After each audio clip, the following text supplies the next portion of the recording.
Okay, let's dive in. Thinking about getting another cat, or maybe you already have a few. It's easy to think, more cats equals more fun, more purrs. Right, the cuddle puddle dream. Exactly. But the reality can be a bit more complex, can it? It sometimes feels less like nonstop affection and more like, well, managing tiny, furry diplomats. So that's a good way to put it.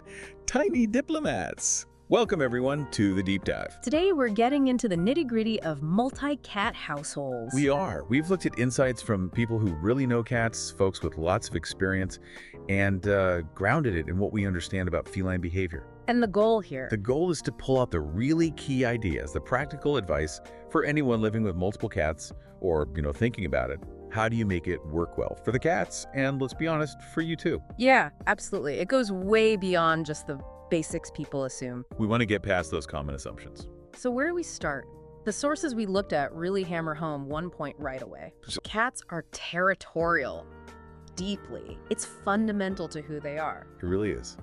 And it's so different from dogs, isn't it? Dogs are pack animals, but cats, their whole evolution, their survival, was often about holding down their own patch, their own resources. That instinct doesn't just vanish because they live indoors with us. Not at all. It's still there. Yeah. And in a house with multiple cats, that territorial nature, well, that's often where the competition starts. Over food, over sleeping spots, over everything sometimes. Which is where the problems can really flare up. Exactly. That competition is the root of a lot of stress and conflict. Okay, so if territory is baked in, then managing resources becomes critical. Not just helpful, but essential. Absolutely fundamental. And it's about creating a feeling of, well, abundance. Plenty for everyone. So they don't feel like they need to compete. Precisely. Minimize that feeling of scarcity. Yeah. That's key to lowering stress. Right. Let's break that down. Litter boxes seem like a good starting point. There's that rule people mention. Ah, yes. The classic 1 per cat plus 1 extra rule. It comes up again and again for a reason. It's like a lot of boxes. It can feel like it. But the thinking behind it is solid. You want to guarantee that every cat always has access to a clean, safe, private spot when they need it. No waiting, no stress. And placement is just as important, right? Not just checking them in a corner. Oh, definitely. Strategic placement is huge. You need quiet, low-traffic areas. And crucially, keep them away from their food and water stations. Makes sense. Nobody wants to eat in the bathroom. Exactly. It's about respecting their natural instincts for privacy and, hygiene, giving them control over that essential function. Okay, control. I like that. So, litter box is sorted. What about feeding time? That can be another flashpoint, can. Big time. Separate feeding stations are really, really advisable. Why separate? It cuts down massively on food guarding, bullying, and just general anxiety around meals. A lot of cats actually prefer to eat alone. They feel safer. Interesting. And technology can help here, too. I saw mentions of special feeders. Yeah, the microchip feeders, they're quite clever, actually. If you've got cats on different diets, maybe a prescription food, or one cat who's a bit greedy, these feeders only open for the cat with a corresponding microchip. So, no more food stealing. Exactly. It ensures everyone gets the right food and the right amount without conflict. Really takes the stress out of meal times in complex situations. That's pretty neat. Okay, now for something maybe less obvious. Vertical space. The stuff we looked at really highlighted this. Oh, it's huge. Often underestimated, but so important. We're talking cat trees, shelves on the walls, access to windowsills. Things to climb on. Things to get up on. It's not just about fun, though it is fun for them. It's about giving them more territory, but vertically. How does that help? Well, height equals safety for a cat. It gives them a secure place to observe everything, boosts their confidence, and importantly, it provides escape routes. If one cat feels cornered or stressed by another, being able to go up can diffuse the situation instantly. Ah, so it reduces tension by giving them options, like adding extra rooms, but upwards. Kind of, yeah. It expands their usable territory and gives them safe zones.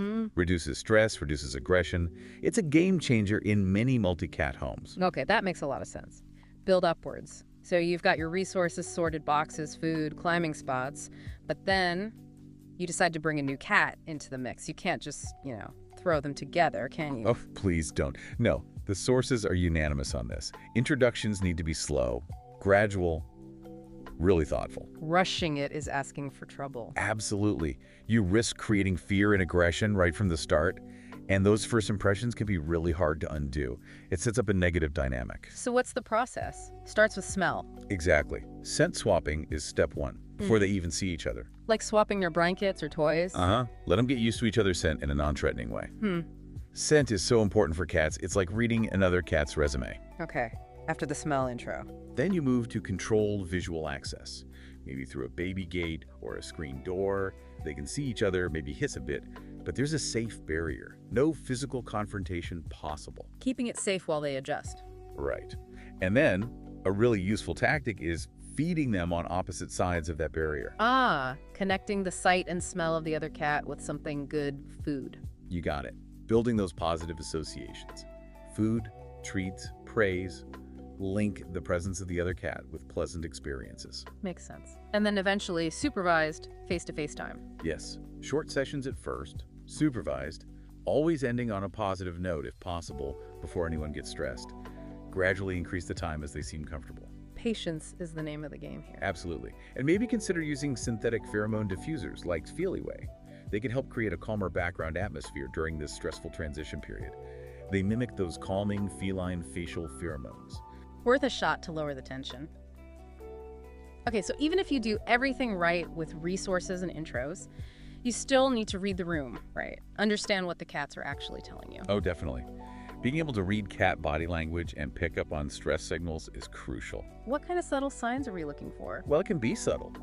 Flattened ears, maybe pupils that are really dilated, twitching tails, staring. Even just one cat consistently avoiding another area or pathway because the other cat is there. Hissing and growling are more obvious, of course. And the key is noticing these early signs before it blows up into a fight. Exactly. Early intervention is so much more effective. If you see tension building, try to gently distract them. Toss a toy, offer a treat in different directions, make a sudden, non-threatening noise. Redirect their attention. Yeah. Or, if needed, calmly separate them for a bit. Let them cool off in different rooms. And definitely no punishing, right? The material was very clear on that. Absolutely critical. Never punish a cat for hissing or swatting or showing fear. It will backfire. Wow. It increases their fear and anxiety, and it can seriously damage their trust in you and make the relationship between the cats even worse. Makes total sense. Fear doesn't solve fear. So if not punishment, what's the alternative? Positive reinforcement, creating a better environment. Both. Positive reinforcement for any calm behavior around each other is great, but also environmental enrichment is huge. Enrichment, like toys. Toys, yes, but more than just leaving toys around. Think interactive play. Wands with feathers, laser pointers used responsibly, things that let them act out their natural hunting instinct. Get that energy out in a good way. Exactly. Mimic the hunt, catch, kill, eat sequence. Play, then maybe a small treat or meal. It's incredibly satisfying for them. Puzzle feeders are also fantastic. Make them work for their food a bit. Yeah, engages their brains, reduces boredom, and boredom can lead to frustration, which can spill over into conflict. Rotating toys is another simple trick. Keeps things fresh and interesting. Keeps them mentally stimulated. Less likely to pick on each other out of sheer boredom. Precisely. A stimulated cat is generally a happier, less stressed cat. And scheduled playtime helps build routine and positive associations with you too. Okay, now there was also a connection made between all this social stress and actual physical health. That's kind of scary. It is an important link. Chronic stress isn't just mental, it takes a physical toll. We see links between stress from conflict and things like urinary tract infections, FIC, feline interstitial cystitis is strongly linked to stress. Oh, okay. Also, over-grooming, sometimes to the point of bald patches. Changes in appetite, either eating less or sometimes more. It really highlights why managing that social environment is also part of keeping them physically healthy. So regular vet checkups are even more important in multi-cat homes. Definitely. And being really observant about any changes in their behavior, eating, or litter box habits. Also think about individual needs. Like older cats or ones with health issues. Exactly. Managing medications or special diets can be a real challenge. You have to be vigilant, make sure the right cat gets the right food or medicine, and that the process doesn't cause more stress. Might need separate feeding routines or safe spaces for that. Sometimes, yes. It requires careful planning and consistency. It definitely sounds like a lot to manage, but the good news is it can work. The sources shared some success stories, didn't they? They did, and they're really encouraging. There was one case, a family with 4 cats, and things were not going well. Constant fighting. What turned it around for them? A combination approach based on everything we've discussed. They invested in those microchip feeders, which completely stopped the food battles. They added a lot more vertical space shelves, tall cat trees, and they had to do a careful reintroduction for one cat. And the result. It took time, but peace was restored. The cats kind of figured out their own territories and routines. They weren't necessarily best friends, but they coexisted peacefully. The fighting stopped. That's fantastic. Proof it can be done. And there was another one with feral cats. Yes, two cats that came from tough backgrounds, initially very fearful and wary of each other. Worked there. Patience was key. Consistent use of pheromone diffusers to calm the environment. Lots of positive reinforcement, rewarding any non-aggressive interaction. And, crucially, shared playtime, using toys to help them associate each other with fun. And they bonded. Eventually, yes, they became quite affectionate with each other. It just shows that even with challenging histories, the right approach can make a huge difference. It's about understanding their needs and being persistent. Okay, so let's try to wrap this up. If you're listening and you have multiple cats or you're considering it, what are the absolute must-dos, the main takeaways? I'd say number one, respect their territorial nature. Understand that's where they're coming from. And provide plenty of resources because of that. Boxes, food stations, vertical space. The +1 rule applies broadly, maybe. Yeah, think abundance. Minimize competition. Number two, introductions must be slow and positive. Scent first, then sight, then supervised interaction. No rushing. Okay, what else? Learn to read their language. Those subtle stress signals. Intervene early and positively.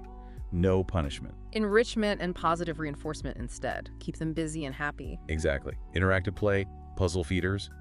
And finally, keep a close eye on their health because stress can impact it. Regular vet visits, monitor individuals. So it really is a blend of understanding cat psychology, providing the right environment, and being patient and observant. That sums it up nicely. It's compassionate care combined with practical strategies. You're creating an environment where each cat feels secure and their needs are met without conflict. It takes effort, but a peaceful multi-cat home is achievable. Definitely achievable. It requires commitment and adapting to your specific cats, but the payoff is huge. Right. Okay, here's a final thought to leave you with. Think about the dynamics in your own home, whatever species are involved, cats, dogs, humans. How much could we improve things just by better understanding and respecting each other's needs for space, resources, or, just a bit of peace and quiet sometimes? What small adjustments could make a really big difference to harmony at home? Something to chew on.